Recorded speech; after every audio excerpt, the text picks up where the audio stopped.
What's up, Superstar P in the house, Takeover podcast show.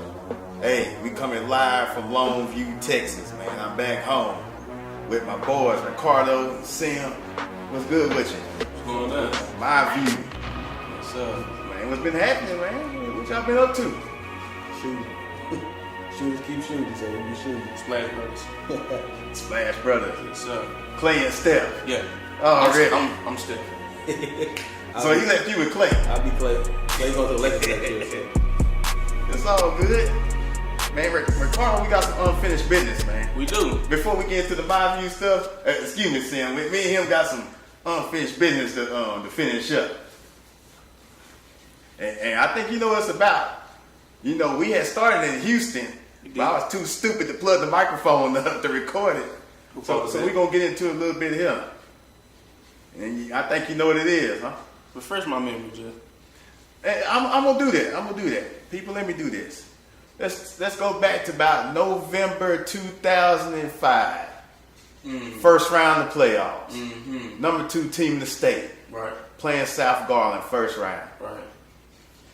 What happened, man? Oh, man. I still have nightmares about that. What happened? I don't know, Jeff. What you mean you don't know you was there? I was there. I played that game. Yeah. We got beat by a team that we was head and shoulders better than. I really don't have an explanation. A lot of people want to blame it on the fact that we gave the ball to a sophomore. Yeah. On 3rd and 1, which forced us to have to kick the ball. But I mean, if you look at it the way I always say, is that same sophomore ended up being one of the better running backs to ever come through Longview. Okay. Went to college and had a prolific college career. But at the time, he was just known as this unnamed sophomore that was playing instead of Chris Ivory, which of course is an NFL player now. Yeah, for So Jacksonville. at the time, I didn't look at it like that. I looked at it like this. The whole game, that team that we got beat by, which is South Garland, I mean, they had no chance to beat us coming into that game. We was 10-0. They was what, like 9 and... They was 6-4. Or 6, yeah, something crazy. So they had no chance of beating us going to that game. But they had a game plan. You take away our best asset, and they got a chance, and that's what they did. They took away Vondrell McGee. I'm not saying they stopped him, but they managed to contain him to where he didn't have all those breakout runs they had against other teams. And so when you put us in a situation where it's 3rd and 1, who you think they eyeballing? You got a sophomore in the game. Who you think they keying in on? They keying in on our star player, Vondrell McGee. So I think the way Coach King was thinking was, I'm not gonna give it to Vondrell because they've been doing a pretty good job of holding him down. I'm gonna give it to this unnamed sophomore because we knew what he had as far as our team. We knew what Mark Johnson had, but I don't think the other team knew. But it just didn't go like the way we would hope it to go. Because the way we wanted to go was Mark Johnson get that 1 yard, and then we punch it in and we go into the next round. And I think from that game we could have went to state. I can say that right now. I think that could have been the best team to come through Longview, that 2005 team. Y'all should have went to state. That's true. You should have went to state. But, I'm not one to make excuses. I mean, they was the better team that day. But we know that, 9 times out of 10 we win. But they got the team. I'm gonna tell you how it went from where I'm sitting. It's like 1st and 10 on like the 13-yard line, give or take 13, 14-yard line, somewhere around there. Right. You gave it to Chris first down. Yeah. It's 2nd down and 1. On 2nd down, you give it to Carlin on quarterback sneak. That didn't work. 3rd down, you give it to Mark Johnson. Right. It didn't work. So now we got a kick. But now, wait. Even before then, you got this tailback. How many touchdowns Montreal had that season? Let's just broke the record. Let's just say 25. Yeah. Let's just say 25. And him and Chris, I ain't gonna say they carry y'all the whole season, but these are 2 bell cows right here. Right. I'm talking about the bread and butter, the men. It seems to me I would go home feeling better if I'd have gave Vondrell one of them 3 carries. Yeah. Looking back on it, I agree with you looking back on it. It was sound. Looking back on it, so they didn't get nothing, and then you put your fate in the hand of a sophomore kicker. I think it was a sophomore. He was. Exactly. That's a lot of pressure for a team that probably would have won state if not went to state. That's right. And he missed the kick. Yeah. So now people are leaving the stadium wondering what would have happened if they would have gave Vondrell the ball. Yeah. Now, if they would have gave Vondrell the ball, people like, well, they stopped him. There would have been no questions. There would have been no what ifs. Yep. What would have happened? You know what I'm saying? You got a point. You got a strong point. So, if I'm the coach, man, I'm going with the dude that got us here. Yeah. If we're going to win or lose with Vondrell, and I think he would have got that 1 yard. Because you got the game, you got the whole game on the line. Yeah. Whole season. You got the whole, you got the whole season. This is first round of the playoffs. And I think It's still hurt. I think he overthought the situation. Like, I'm gonna catch him by surprise, and I'm gonna catch him. I think, man, you give it to the man. Right. It's just like that Pete Carroll stuff Yeah. in the Super Bowl. Just give the ball to Marshawn Lynch and get your 1 yard and win the Super Bowl. Yeah. I think coaches get to a fact of overthinking the situation. You know, But it don't pay for King the way I look at it. For King, I mean, he's either gonna get the glory or he's gonna get the shame. Because go ahead. let's go to 2008. Okay. Aaron Johnson. Okay. Overtime. Texas Stadium. Overtime. Okay. Coach King didn't have to go for 2. If you look back on the game, just go back and look at the film. He didn't have to go for 2. He could have kicked the field goal, tied it up, and went into another overtime. I think that was strategic though, because they couldn't stop their running back. But I was just waiting for 2. hypothetically speaking, Jeff, he go on that field with his quarterback. He giving the ball to his best player, and he count on him to punch that ball in and win the game. But say Aaron Johnson go out there, he gets stopped. Hey, King is. I'm talking about over the. They probably trying to petition to get this man. I think I understood that Aaron Johnson was your best playmaker, Right. and you wasn't stopping the other team. So, hey, we got to win this right here because you wasn't stopping them. Right. I can understand that one. The one in South Carolina, I couldn't understand that one because the best player on the team to even get the ball at your most critical time, and 21 out of 22 starters were seniors. Yeah. So you got all their careers on the line right here, and you leave it to a sophomore running back and a senior quarterback. But Yeah. I always wanted to ask you that, man. 'Cause I know you was on that team. Yeah. And It still hurt you. They didn't win. it hurt me. Yeah. You know the last time Longview won a state title? We wouldn't even thought of. 1937. Yeah. That's before even integration even started. Yeah. Bad business, bro. Sorry we let you down, Jeff. Yeah. I'm sorry we let you down. Now you want to apologize 12 years later. It still hurts. And I ain't gonna even get to the SFA stuff. That's a whole nother nah. That's a whole nother podcast there. Let's talk about this MyView stuff, man. Yeah. Let's do that. Let's talk about MyView. And if you don't know what MyView is, you know, it's like a documentary of some of the people that's doing good things in Longview, just to make it sure. They can tell you more about it than I am, but they focus on a lot of the positive things and the positive people that's doing, you know, good things in Longview. So Sam, tell me about MyView, how it all came about, and you know, what's it basically about? Well, MyView, it came about, well, you know it today, it came about from I hit up Cardo, and we were working on a project called Top 5. Yeah. Top 5 Lobos from the last 20 years. And then as we had met in my office, talked about how we were going to shoot it, things we want to shoot, people we want to shoot. And then as he was walking out the door, I said, hey man, I got this another thing I want to do. It's called MyView. We just interview some people around the city, you know, and we can, you know, we can just see what we can do with that. That's how that came about, and it is what it is today. But it really came about maybe 6-7 years ago when I was living at my job at Parkway Fitness Center at that time, and I tried to start so many different businesses. I tried to start a snow cone business, cleaning business, a lot of different things, and I was just always coming up with different ideas. And then one of the things that I wanted to start was something called the Do Graders, which is essentially what MyView is today. But I put it to the back burner because I didn't realize couldn't think of a way I could make money off of it. And at that time I was very selfish. I was very money driven at that time because I was living at my job. I need to get out my job, so I need to make money. Right. But anyway, put that on the shelf. Fast forward maybe 3 years later, I did one interview with the Do Graders with my friend Adrian Reese. we shot it at his dad's church, and we just kind of told his story, and it was well received. Had like 2,000 views on YouTube, like within a month, 2 times. And my brother, I was using his camera. He ended up pawning his camera. So when he pawned his camera, I couldn't shoot any more interviews. So I was like, man, I got something good, but I gotta put it back on the back burner again because I don't have a camera.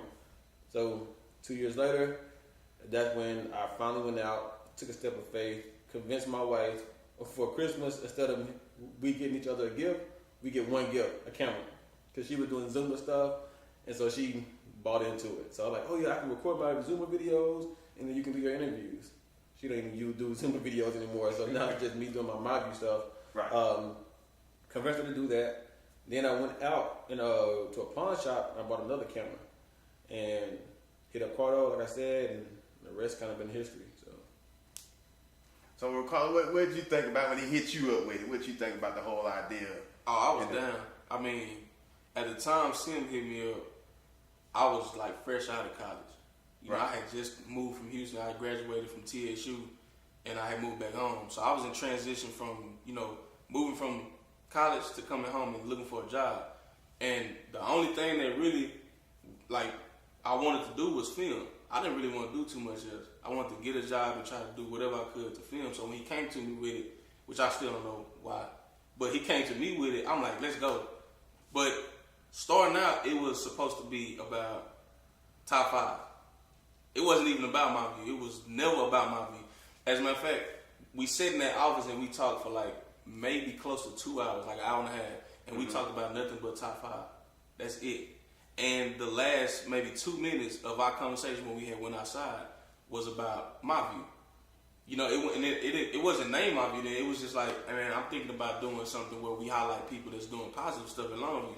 Right. And the first person he named was my classmate John Preston, which is he's a photographer. So we talked about that, and then I don't know how it just kind of spiraled, man. It went from just a small conversation, and then we went out and we just started working. We called John.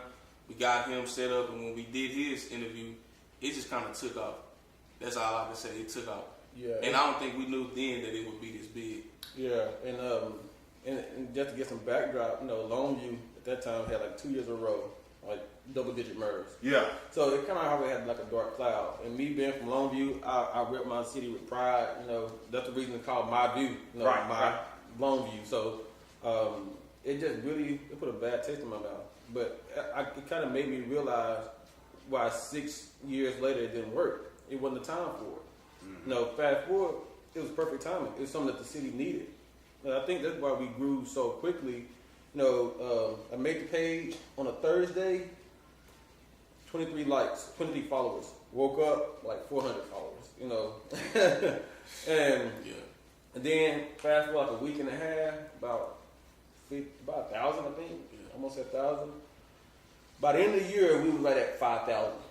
So, and now we're like 6,300. So it's just been kind of, you know, leveled out. But we haven't put a lot of things out consistently as of late, but we still been shooting. So I got a lot of things that in like the arsenal that we gonna put out and just kind of really show the city like even in an even greater light. So yeah. I mean, when I first seen it, like, man, I think the first thing I seen was, the top 5 defensive backs and running back. I can't remember which one it was. And then say to be continued. I'm like, damn. I want to see the rest of it. So everybody. It got me intrigued. So I went ahead and followed it. Right. Then I saw some of the other interviews, and then I saw he interviewed one of my classmates, and then I saw some other people. I'm like, man, this is cool. Then I saw all the people that follow and all the likes and all the shares. So I knew y'all had something positive going on, which Longview needed at the time. At that time, man, it was just murders everywhere. Yeah. And then, you know, some of my people that don't live in Longview tell like, man, y'all like the quote-unquote murder capital and all this stuff. And then that hurt my heart because it's my city like it's y'all city. So I'm glad y'all finally put something positive, you know, back in Longview because we, you know, at the time we was getting so much negative attention and y'all giving it that light that's needed. So how do y'all go about selecting who y'all interview on cause I know there's so many people that want to get interviewed now because they see how big it is, and I know some people want to get interviewed for the right reasons, some for the wrong reasons. So how do y'all go about filtering out we gonna interview this person versus not this person? Sim got one rule: no self-nomination. That means that you can't come to me and Sim at the grocery store and be like, "Hey man, I like that video y'all did. Y'all need to do a video on me," because it just don't feel real. You know, if you're doing something positive, you're doing something good, other people gonna tell us about it. Right. And trust and believe that. We don't. And I understand where Sim coming from. You know, people coming up to you like lobbying for their story to be told. It's like, what's the motive behind it? And so, Sim's number one rule is no self-nomination.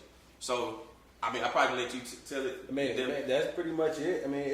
Obviously, I'm out of the community. We out of the community. We see people like, oh, that'd be a great story, or that'd be a great person to interview. But for the most part, you know, and it's so crazy. When I first started, it was so many self-nominations in our inbox. Hey, man, I believe it. On me. Yeah. Hey man, can I give you $300 to do a video? That's not what it's about. It's not about the money. It's really about the story. And I feel like too, if you're lobbying for your story to be told, is it 100% authentic, or what's the reason? We're not trying to promote business. We're not trying to promote your event, nothing like that. We just simple stories. Man. Like the whole logo with MyView tagline is people, passion, stories. Right. It's that. So. Free. I always tell people that because I think people, they have some type of misconception that we get paid to do this or whatever, because they like how much I charge to do videos, you know, how much I charge to get on my video. Like nothing. It's all about the story. It's all about what it gives back to the city. I know that's what Sim, you know, when he first came up with this, that's all he wanted.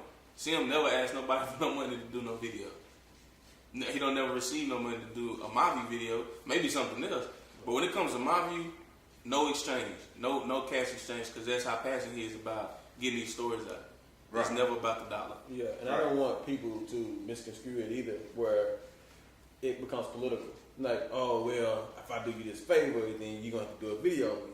No, like if you do me a favor, you just give me a favor. That don't mean you're gonna get a video or you get to tell your story or something like that. So, I know we have definitely rubbed some feathers the wrong way. Rubbed some feathers or whatever, you know. People, I understand. Yeah. Trust me, I'm in the same business. It can come off as people thinking, oh, you thinking you're all that, you thinking you this. It's not that. I'm telling you, it just, a lot of times we got our own plans that we're working on. Right. And so people think, oh, you just waiting around waiting for a story to fall out. No, it's like 8 stories on the burner at the one time. So right. Yeah. And not to mention that we're working on other projects.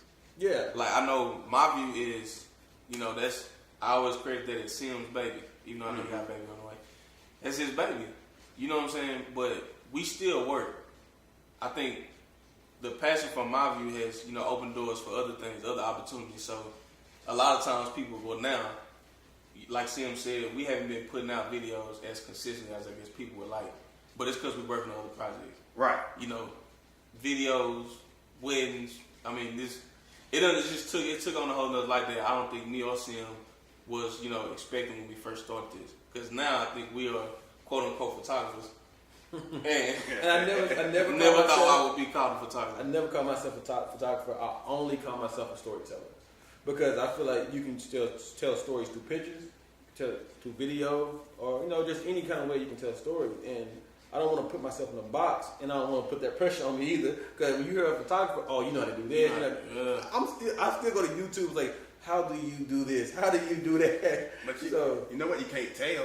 Yeah. Because I remember seeing pictures of y'all taking pictures at the football game, and the pictures be so good and clear and close up. That's when I hit y'all like, man, what kind of damn camera y'all using? And then you realize you got the entry level camera. Yeah, you know, and then you look at the MyView videos, and they be so clear, and the production be so like professional. You wouldn't think that, man. You just kind of going on the spot and going on YouTube and everything. This why I became a fan quickly. This why I gotta give Sim credit though, because I went to school for it, and judging you, if you sit beside me and Sim, and I tell you like I graduated with a communication degree, a bachelor in communication, radio, television, film. I went to school 4 years to learn how to do this. This man within a year and a half span had it mastered, just off his own study, like. YouTube, he called it YouTube University. I swear, if YouTube really had a university, he would probably have like a doctorate right now. Doctorate, but that's how passionate he is. Like he'll sit in front of the computer. It's times where I done talked to Sim, and he was like, "Yeah, man, I ain't go to sleep until like 5 in the morning, and I had to be up at 7 for work. And I've been at work editing. You know, he taking, you know, food out of his family's mouth because he's passionate about this. So sometimes he just might miss, you know, some money to do this. But that's just how passionate he is. I just wanted to give him credit because he didn't even go to school for this. This is just something that he that passionate about, that he gonna put in them extra hours of work on YouTube University to, you know, figure out something. Yeah. I mean, like I said, man, just the professional quality of what y'all do, the pictures, the videos and everything is like amazing. Like y'all been doing this for like years, you know.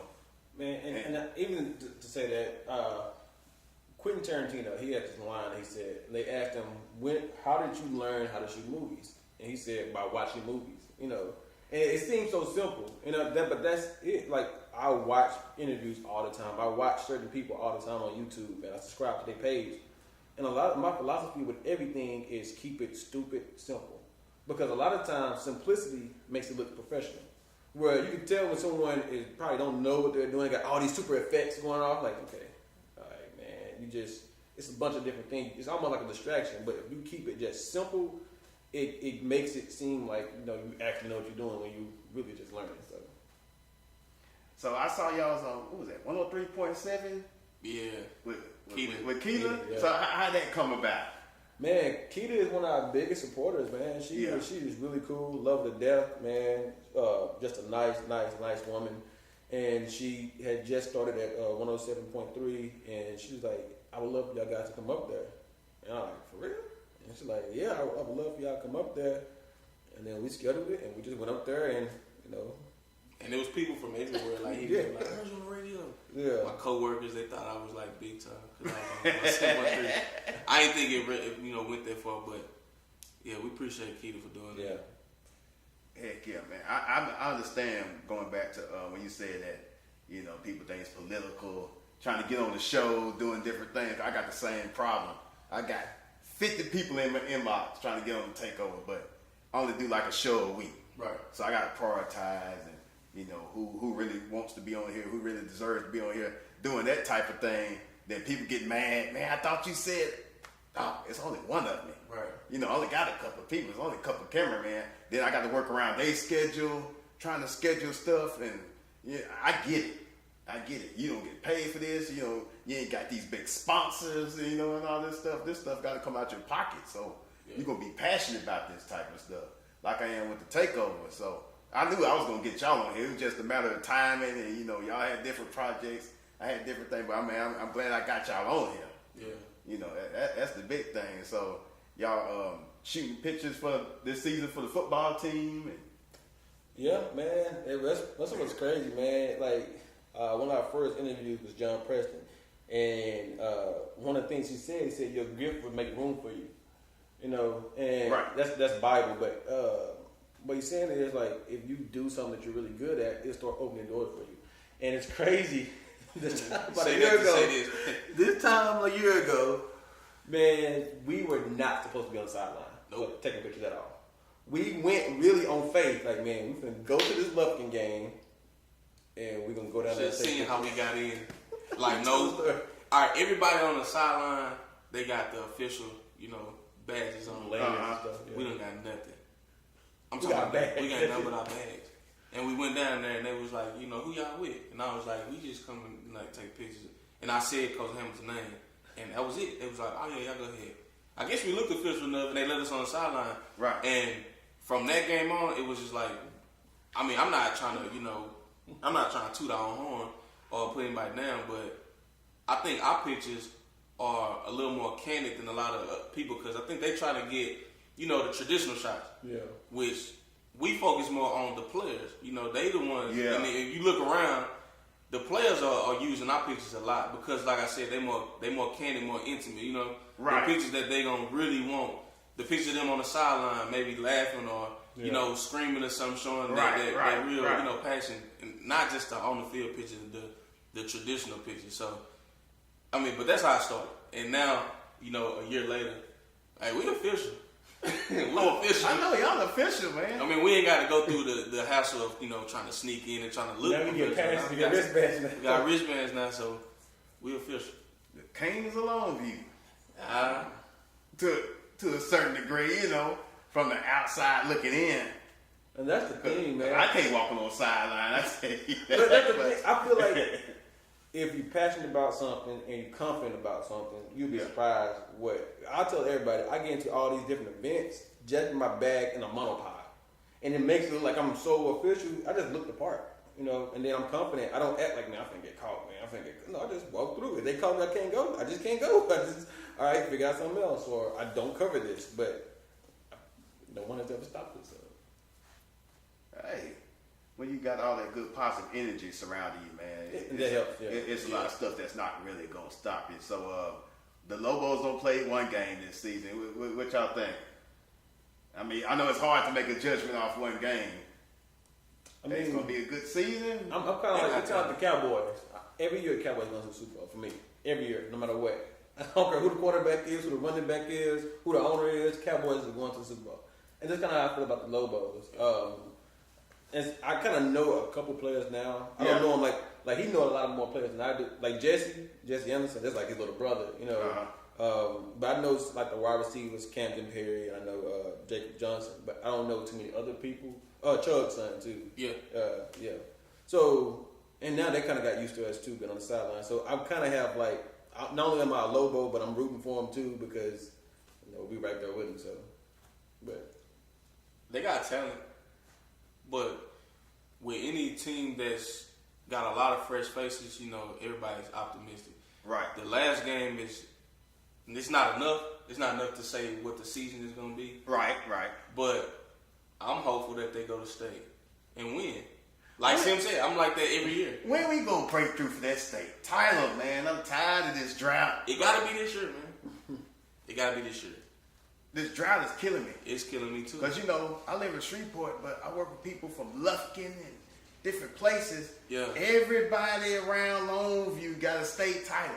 That's true. Everybody. I think Wascom got a state title. Yeah, they got one a couple years ago. Wascom didn't even got a McDonald's. Wascom, Marshall, Tyler, Henderson, Chapel Hill.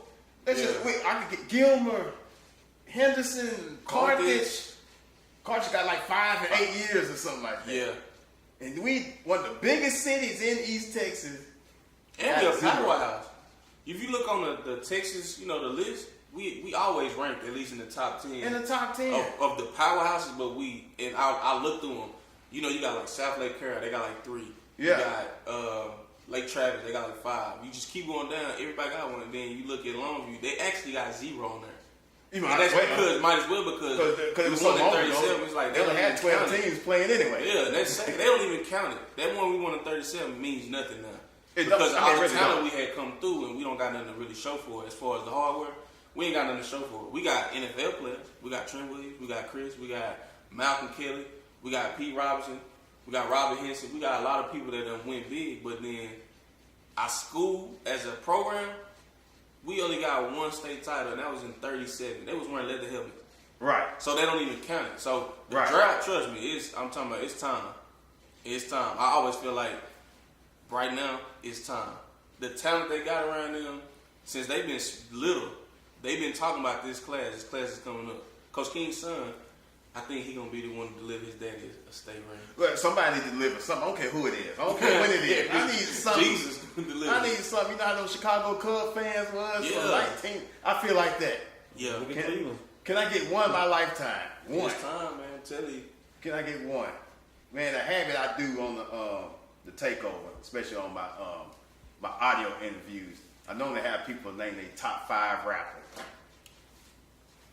So I'm gonna let this guy go. Oh yeah. You gonna go first.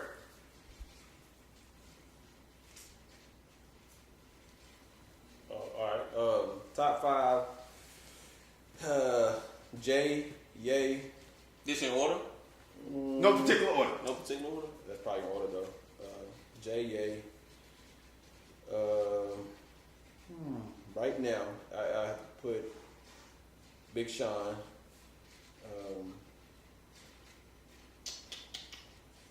Dang it. I'll throw J. Cole in there. J. Cole ain't got no classic to me, but I'll throw him in there. And you know what? I might just specify it could be Dead or Alive. Oh, Dead or Alive, okay. Dead or Alive. Dead or Alive. Okay. That'll help you out a little bit. Jay, Ye, Pac, Biggie, and Dang it. I'm gonna put M in there. Okay. The usual suspects. Usual suspect. Who you say? Jay, Pop. You Biggie. put Kanye top 5? He my favorite artist of all time. Teach his own. Yeah. He underrated, man. I'm starting. He a genius. My list got to start with Biggie. Got to give respect to the king of rap. Pac. And I always say Pac wasn't even that like good of a rapper. I always say that. I think it's just what he represented. What he embodied as a person for the Yeah. for the culture. Yeah, he's gonna be up there. But I know like a ton of rappers that can rap better than Pac. Yeah. Not the same passion and storytelling and all that, but yeah. So Pac could be number 2. I can't put him in there. M. For me, J. Cole, and then Jada Kiss. That's for the culture. Top 5 dead or alive. There it is. From the boys of MyView. So what shout out y'all got, man? You know, shout out, social media tags. Shout out to the city, first of all, Longview. You know, that's where we from, born and raised. Right. The city we love. That's why we doing this MyView thing. Right. So that's number 1. Shout out to the city. Got any tags you want? Yeah, what's your social media? It's Facebook. I can't remember really. My Facebook is my government name. Yeah. Carter Buchanan. MyView, Longview. You type that in, search in, it should pull up MyView. Yeah. On Instagram, it's MyView 903. That's really it. We'll probably expand soon, but that's the main 2. Already. So man, if you not familiar with MyView, go on Facebook, type in MyView. It should pop up, man. Even if you're not from Longview, just check out what they doing. Because it's really positive, it's really professional, man. Give them a look, you know, follow them, like the page, share it. Because I think that's what we need to do more, is share some of this positive stuff and all this stupid stuff that gets 1 million views. You know, this crazy stuff. So these 2 brothers right here is doing something positive for the city of Longview. And just something positive for humanity, period. So if you're about that, man, go share that and spread that. But you know, man, Takeover Podcast Show on Facebook, _Takeover 903 on Instagram. You know, you can find our shows on iTunes, SoundCloud, any podcast platform. So man, you know, hey, in the home city of Longview, Texas. So from Ricardo, Sam, and your boy Superstar P, and my cameraman Freelance King and Drayon King, it's the Takeover.